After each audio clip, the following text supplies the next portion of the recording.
वंदना महापात्र जाजपुर आसती ग्रीवांस आसलु आमर किसी अभियोग थिला आम संगठन को जहाँ कमिटमेंट करते सीएम से कमिटमेंट रखिले ना तो सरकार आसला वार्धक्य वृद्धा आ विकलांग समस्त को सी सामान भाव में देखिए किसी भत्ता बढ़ेबे जहाँकि सहयोग हम समाज को से कहते से कमिटमेंटा रखिपारे ना बार बार जो आम अभियोग कलु तापर किसी पदक्षेप नेलु आसिक आम ग्रीवांस पचारू तो किसी कथा को दबाइक जाकि सी 80 वर्ष लोकों 3500 करदे मात्र से कौन संभव अच्छी कि 80 वर्ष लोक केते जन अच्छा जदि परसेंटेज देखिए केते जन अच्छा भिन्नक्षम 80 भाग जदि भिन्नक्षम सी योग्य हे आउ लोक कौन करेंगे तो असहाय जो सहायता से कहते से सहायता से कमिटमेंट रखिपारे ना आज कि 8 मास बीतीगला तो कमिटमेंट जो से रखिपार आमर गोटे अभियोग समाज आम आसीचु आम निजे पर्सनाल ये आसीनु मु चाहूँगी एति आज समाजसेवी मु भी जड़े विधवा मात्र एति कौन चाहूँगी भिन्नक्षम विधवा जी विकलांग समस्त को एका मात्र एका भाव में देखूँ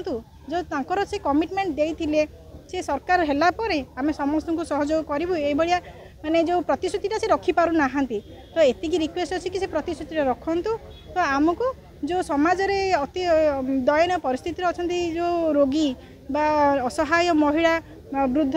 बालुत से सहयोग करूँ और यथाशीघ्र डिसीजन नियंतु आम तो भितर को जाइए आसलु मात्र मो तरफ मुझे कहि आम संतुष्ट नहूँ व्यवहार द्वारा कारण सी जहाँ कहले सी केवल गोटे कथा को आड़ेला भाया कहीदे तापर पदक्षेप केबे नेबे यथाशीघ्र नियंतु नचेत आमर जो अभियोगटा अच्छी यहाँ बंद हेनी आम आंदोलनटा बंद हेनी आज आम 4 जन आसीचु आउ काली आम 40 जन आसबू तापर 400 जन आसबू तो यहाँ हूँ आम रहा ये कि आम जो पर्यटन आम दाबी पूरण होनी आम बार बार आसुथबू ये मोर अनुरोध कि आम सरकार जहाँ से कहते से कथा को रखु मो ना वैकुंठनाथ साहू मु ओडिशा राज्य भत्ता प्रदान संघर्ष समितिर राज्य साधारण संपादक संपूर्ण सब भत्ता वृद्ध वृद्धा विकलांग महिला विधवा दुसहाय विकलांग समस्त बोली भत्ता बोली आम राज्य संपादक अच्छी वैकुंठनाथ साहू मोर ना मु आज मुख्यमंत्री को वर्तमान ग्रीवेंस रे कागज देली एवं आ पूर्व 21 तारीख दिन ग्रीवेंस आसिक देइतलु मुख्य भत्ता प्रदान बोली भत्ता को 3000 टंका वृद्धि करने ओडिशा भितर भारतर गुड़ाए राज्य में 4000 5000 6000 है किंतु ये ओडिशा प्रति अन्याय वैमत्रिक मनोभाव होची एवं भेरिएसन बर्तमान पातरंतर नीति लगी बर्तमान मुख्यमंत्री को आम भेट कर आसलु साधारण भत्ता वृद्ध भिन्नक्षम वृद्ध वृद्धा विकलांग महिला ये समस्त भत्ता बोली मु आज मुख्यमंत्री को प्रदान कली तो अलग अलग पैसा दिया 80 वर्ष 80 वर्ष केते जन बंचुंट 80 वर्ष तो लोक नहांती आमर 56 लक्ष भितर मात्र 4 लक्ष अच्छा 80 वर्ष 80% विकलांग 80% डॉक्टर केते दौरान 40% 50% 30% समस्ते तेणु ए भितर वेरिएसन नथाई आमको 3000 टंका भत्ता करने बोली मोर सरगाँव पाखे आज मुख्यमंत्री पाखे दाबी उपस्थापना करके आसिली भत्ता प्रदान करवा सरकार काम आपनकर गोटे केंति संघ कर दे कि भत्ता आज पर्यंत तमिलनाडु सरकार 6000 देलानी आंध्र सरकार 4000 5000 देलानी दिल्ली सरकार 2000 5000 देलानी ए भितर हमर वेरिएसन लगी 8 मास है सरकार मोदी सरकार आसिले से निर्वाचन प्रतिश्रुति देते जे आम सरकार आसवा मात्रे आम 3000 टंका भत्ता वृद्धि करूँ बर्तमान विधवा मानू 3500 ये वयस्क मानू 80 वर्ष देले 3500 टका देले एवं विकलांग 80% जो थे 3500 देले हेले ये भितर 60 वर्ष 20 वर्ष जो 20 वर्षिया लोक रहे से जीवे कड़े तेणु आउ 40-45 लाख जो लोक अच्छा से बर्तमान जीवे कड़े बर्तमान लोक भत्ता 1000 टका आने गले बेग भर्ती होनी 1000 टका धरी गले ऑटो भाड़ा 200-300 टका दे दूसरी 1000 टकर से मास चलो केमी ये परिप्रेक्षित तेणु आम मुख्यमंत्री की बिसिलु एवं भत्ता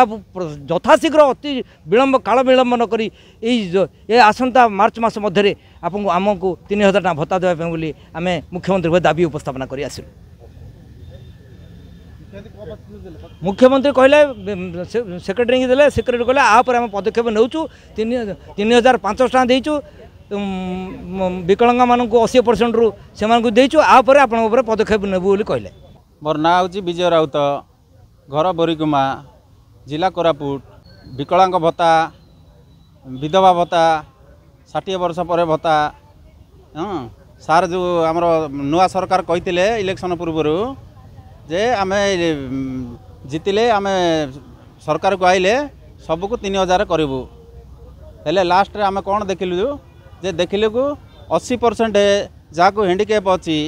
80 वर्ष पर जी बचिक अच्छा 3500 करले हेले आमर जी अच्छा 40% 50% 60% 70% से माने जीवे कुआड़े सी से 1200-1000 टंकार रहीगले आमे से भत्ता नहीं कि आमर ये सेक्रेटरी आगे आसते सांगे आम आसिक आमर ये आमर आसुँच सिमिलीगुड़ारू हाँ कोरापुट सिमिलीगुड़ा सी भी आसुँच हेले आमे एतिकी सरकार को अनुरोध करके जाऊँ जथा शीघ्र